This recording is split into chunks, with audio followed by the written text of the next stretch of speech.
Hi everyone, in front of me I've got REALME GT Neo 2 and let me share with you how to change video resolution on this device. So first of all we have to enter the camera app, and right now we are in the standard photo mode, so we have to switch to the video one. Let's tap on the video since it is highlighted, and if you can see this red color inside the shutter button, it means that for sure you just changed the mode to the video. So right now we can unroll the top bar, so simply swipe your finger down, and as you can see on the second position we've got the resolution. We've got 3 different options from which we can choose. Under it we've got also the frame rate, which is also connected to the resolution.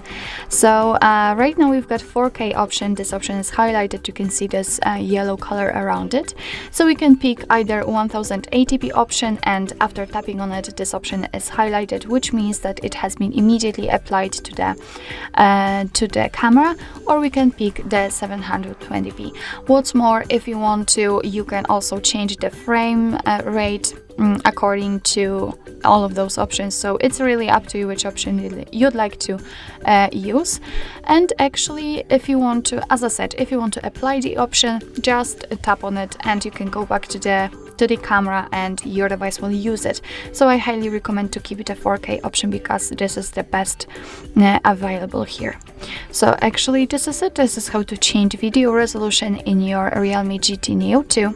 Thank you so much for watching. I hope that this video was helpful, and if it was, please hit the subscribe button and leave the thumbs up.